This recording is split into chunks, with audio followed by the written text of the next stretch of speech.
नमस्कार, आप देख रहे हैं एनएमएफ न्यूज। आपके साथ मैं हूं नमता चौधरी। भारत पाकिस्तान के बीच जब युद्ध जैसे हालात हुए, 3 दिन तक आपने देखा होगा कैसे दोनों तरफ से मिसाइलें दागी गई थी। उसके बाद सीज फायर हो गया। देश के प्रधानमंत्री ने खुद इस बात का ऐलान देश के सामने किया, देशवासियों के सामने किया कि कैसे डीजीएमओ स्तर पर बात हुई, किसी की कोई मध्यस्थता नहीं रही और उसके बाद सीज फायर का फैसला लिया गया। लेकिन असली चिंता उसके बाद शुरू हुई, इसलिए क्योंकि एक के बाद एक जासूस पकड़े जाने लगे अलग अलग राज्यों से। इसमें अगर आप सिर्फ ज्योति मल्होत्रा तक ही सीमित हैं तो आपकी इंफॉर्मेशन अधूरी भी है और गलत भी है, क्योंकि ज्योति मल्होत्रा के अलावा अब तक ना जाने कितने जासूस पकड़े जा चुके हैं। और हाल फिलहाल का अगर मैं आपको एक आंकड़ा दूं तो असम से 73 पाकिस्तानी जासूसों को पकड़कर गिरफ्तार किया गया, सलाखों के पीछे भेजा गया। सिर्फ एक राज्य का यह हाल है।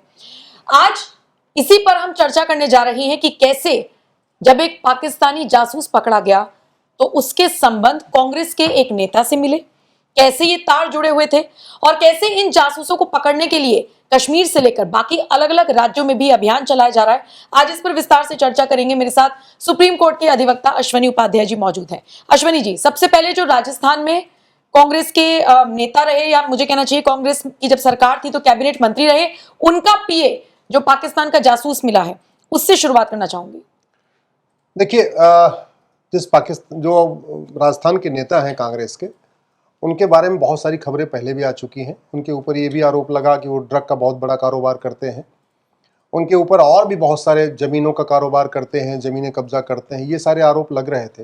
लेकिन अब पहली बार ये लगा है कि कहीं न कहीं उनका जो पीए है वो जासूसी में भी शामिल था। ज्योति मल्होत्रा के बारे में खूब चर्चा हुई, लेकिन कश्मीर से लगभग 100 के आसपास पकड़े गए हैं, जिसको स्लीपर सेल कह सकते हैं। मुझे नहीं, स्लीपर सेल और जासूस में कोई मुझे अंतर समझ में नहीं आता, हालांकि दोनों शब्द अलग अलग हम यूज़ करते हैं कि ये जासूसी कर रहा था। लेकिन स्वाभाविक सी बात, जो जासूसी कर रहा है वो स्लीपर सेल है, जो स्लीपर सेल है वो जासूसी कर रहा है, दोनों एक ही चीज़ है। असम से पकड़े गए, यूपी से पकड़े गए, बिहार से पकड़े गए हैं। उससे भी ज़्यादा जो खतरा है कि जब पाकिस्तान को भारत ने मारा तो यहाँ पे बाकी लोग तो खुश थे, लेकिन कुछ लोग दुखी भी थे। और जब पाकिस्तान ने ये खबर फैलाई कि हमने भारत के भी तीन फाइटर जेट हमने गिरा दिए, तो भारत के कुछ लोग बाकायदा सोशल मीडिया में खुशी जाहिर कर रहे थे। मतलब जब पाकिस्तान पिट रहा था तब वो दुखी थे, और जब पाकिस्तान ने झूठ बोला कि हमने भी फाइटर जेट गिराए तो वो खुशी भी थे। ये लोग भी हमारे लिए बहुत बड़ा खतरा है, चाहे वो केरल में हो, चाहे वो बंगाल में हो, चाहे वो असम में हो, चाहे वो आपके कश्मीर में हो। एक बात और इसमें नोटिस करने की ज़रूरत है, ये सारा का सारा खेल बॉर्डर पे हो रहा है, अपने भारत के बॉर्डर पे। नम्रता जी, जब मैंने पीआईएल फाइल किया था घुसपैठ के मामले में, तो मैं उस पर स्टडी कर रहा था, पूरे देश में रिसर्च कर रहा था। तो उस समय हमें ये पता चला कि भारत के बॉर्डर पे कुल 300 तहसीलें हैं, मतलब जो एकदम सराउंडिंग भारत का है, जो समुद्र से मिलता है या पाकिस्तान से मिलता है या बांग्लादेश से मिलता है या म्यांमार से मिलता है। कुल 300 तहसीलें, और इन 300 की 300 तहसीलों की डेमोग्राफी बदल चुकी है। यानी गुजरात का जो बॉर्डर की तहसील है उसकी डेमोग्राफी बदल गई है, राजस्थान के बॉर्डर की तहसील की डेमोग्राफी बदल गई है, कश्मीर तो पहले ही बदल चुकी थी, असम के जितना भी बॉर्डर है वो 9 जिले पूरे पूरे बदल चुके हैं, बंगाल के बॉर्डर के पूरे पूरे, चाहे वो मुर्शिदाबाद हो या बाकी वाला एरिया हो, वो सब बदल चुका है। केरल का बॉर्डर की जो तहसीलें सबकी डेमोग्राफी बदल चुकी है, गोवा के बॉर्डर की तहसीलों की डेमोग्राफी बदल गई है, महाराष्ट्र के बॉर्डर की पूरी डेमोग्राफी बदल चुकी है। ये हमारे लिए बहुत बड़ा खतरा है। और बॉर्डर पे डेमोग्राफी बदलने का मतलब, बॉर्डर पे मुस्लिम्स की संख्या बढ़ने का मतलब बहुत सीधा सा स्पष्ट है कि वो कहीं न कहीं विदेशियों के लिए कहीं न कहीं कुछ न कुछ कर रहे हैं, तभी तो उनको वहाँ बसाया जा रहा है। अदरवाइज उनको वहाँ बसाने की ज़रूरत क्या थी? वो वहाँ पे जो लाए जा रहे हैं उनको कहीं न कहीं फंडिंग आ रही है, तभी उनका वहाँ मदरसा बन रहा है, तभी उनकी वहाँ मरकज बन रही है, तभी उनकी बढ़िया शानदार मस्जिदें बन रही हैं। बिना फंडिंग के नहीं हो सकता। ये हमारे लिए बहुत बड़ा खतरा है। जहां तक जासूसी क्यों हो रही है, आपने भी ज्योति मल्होत्रा का केस सुन लिया, ऐसे बहुत पहले भी बहुत सारे हुए। आपने आज तक कभी ये सुना कि किसी जासूस की 100% प्रॉपर्टी जब्त हुई हो, या किसी जासूस को फांसी दे दी गई हो, या किसी जासूस की सिटीजनशिप खत्म कर दी गई हो? दुनिया के कई देशों में जासूसी को देशद्रोह माना जाता है, जासूसी को सबसे जघन्य अपराध घोषित किया जाता है। और दुनिया तो छोड़िए, भारत में ही जासूसी करना सबसे जघन्य अपराध था। और ये 16वीं शताब्दी 17वीं शताब्दी में छत्रपति शिवाजी महाराज का कानून ये कहता है। छत्रपति शिवाजी महाराज का जो जुडिशल सिस्टम था उसमें जासूसी करना, विदेशी जो सैनिक हैं उनके साथ मिल जाना, उनको कोई खुफिया जानकारी देना, ये सबसे जघन्य अपराध था। अब जो उनका अपना किला है प्रतापगढ़ का, जो छत्रपति शिवाजी महाराज का, जासूसों की एक ही सजा थी, सीधे सीधे उस किले के पीछे फेंकवा देना। रानी अहिल्याबाई होलकर का जो जुडिशियल सिस्टम था उसमें भी जासूसी को सबसे जघन्य अपराध माना गया था, और जासूसी की एक ही सजा थी, हाथ पैर बांध के नर्मदा जी में फेंकवा देना। हमारे यहां आज जासूसी इसलिए चल रही है, अंग्रेजों ने कानून बनाया था 1923 में, उसको कहते हैं ऑफिशियल सीक्रेट एक्ट। और ऑफिशियल सीक्रेट एक्ट में आपको भी जान के आश्चर्य होगा, उसमें जासूसी की मैक्सिमम सजा 3 साल है या जुर्माना। ऐसा नहीं कि 3 साल भी होगी जुर्माना भी होगी, 3 साल या जुर्माना। यानी अगर कोई छोटा मोटा वकील बहस किया तो 3 साल, अधिक से अधिक 3 साल सजा हो जाएगी। और कोई भूतपूर्व कानून मंत्री, भूतपूर्व वित्त मंत्री, भूतपूर्व गृह मंत्री, भूतपूर्व विदेश मंत्री जैसे सुप्रीम कोर्ट में आके खड़े होते, अगर ये लोग आके बहस कर दिए तो हो सकता है जज साहब डर के मारे जुर्माना देके छोड़ दें। और यही हो रहा है। जासूसों की पकड़ने की खबर छपती है, जासूसों की ट्रायल की खबर छपती है, गवाही की खबर छपती है, तारीख पे तारीख की खबर छपती है। आज तक कभी वो खबर नहीं छपी कि हाँ किसी एक भी जासूस की 100% प्रॉपर्टी जब्त कर लिया, उसकी नागरिकता खत्म कर दिया, उसको आजीवन कारावास फांसी दे दिया। अल्टीमेटली जासूसी लोग करते क्या है, ये कोई निस्वार्थ भाव से नहीं करते। जासूसी की जाती केवल और केवल पैसे के लिए, उनको मोटा पैसा आता है। तो जो फंडिंग आ रही है उसको रोकने के लिए हमने कोई व्यवस्था नहीं किया। 2010 में एक कानून बनाया था, FCRA नाम है उसका। वो कांग्रेस ने कानून बनाया इसलिए था कि जासूसों को फंडिंग होती रहे, मिशनरियों को फंडिंग आती रहे विदेशों से, अलगाववादियों, कट्टरपंथियों, जिहादियों, मिशनरियों, जासूसों, गद्दारों, माओवादियों, नक्सलियों को विदेशी फंडिंग कराने के लिए ही कांग्रेस ने 2010 में कानून बनाया था, जिसका नाम है FCRA। और वो कानून चूंकि आज भी चल रहा है तो विदेशी फंडिंग बंद नहीं हो रही है। विदेशी फंडिंग बंद नहीं हो रही है तो जासूसी बंद नहीं हो रही है। एक मेरी PIL है, मैं आप लोगों से आग्रह करूंगा एक बार गूगल करिए, uniform banking code Ashwini Upadhyay. मतलब मैं तो आश्चर्य हुआ जब मैं उस पर काम कर रहा था।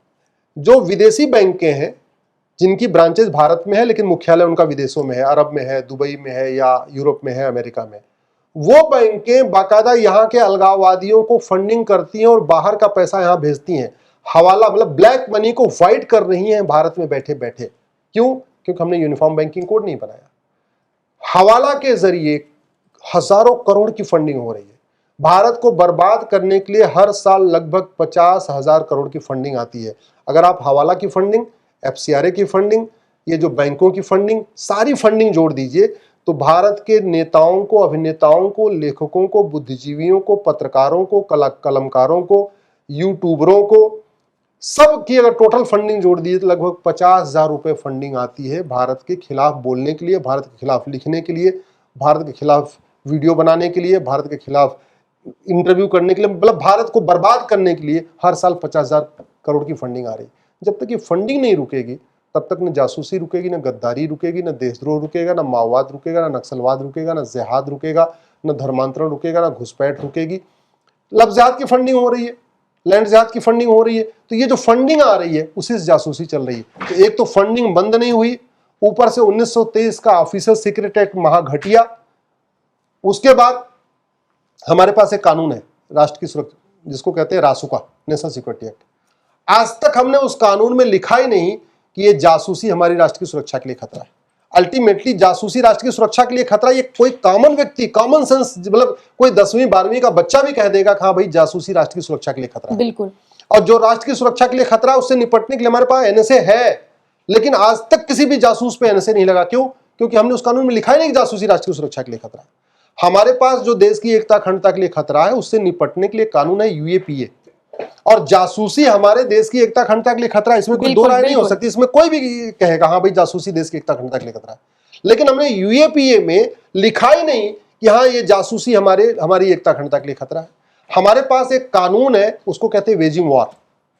आज तक हमने किसी जासूस पे वेजिंग वॉर लगाया नहीं।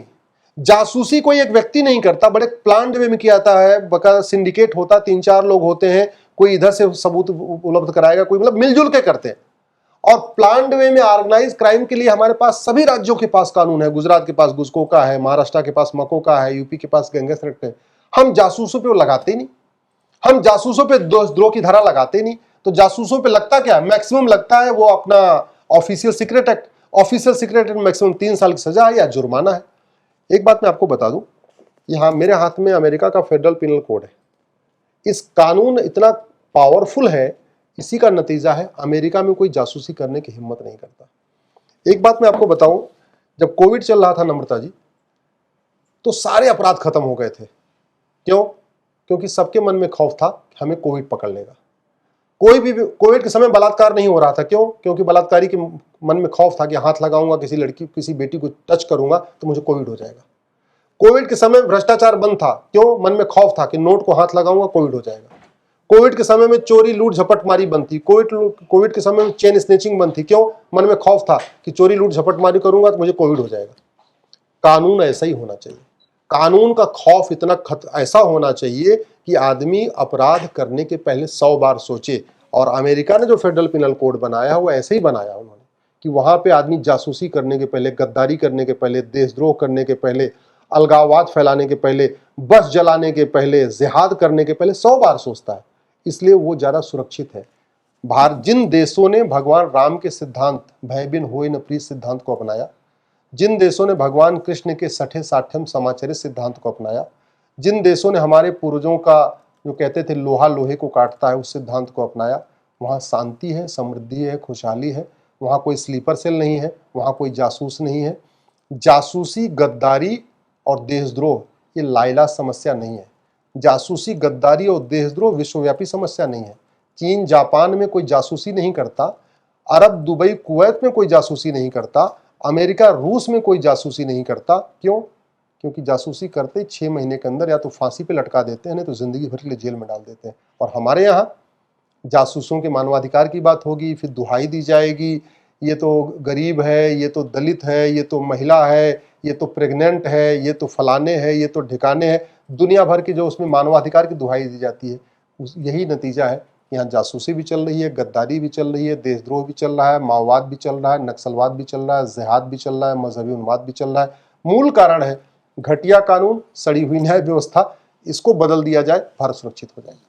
और इन सारी चीजों के साथ साथ मानवाधिकार, सेक्युलरिज्म, ये सारी चीजें भी चल रही हैं जो भारत को गर्त में लेकर जा रही है। बहरहाल बहुत बहुत शुक्रिया हमारे साथ जुड़ने के लिए। तमाम मुद्दों पर हमने बात की है, बहुत बहुत शुक्रिया। बाकी इस वीडियो को देखने के लिए आपका भी आभार। इसको ज्यादा से ज्यादा शेयर कीजिएगा और पसंद आया हो तो कमेंट सेक्शन में बताइएगा भी। नमस्कार।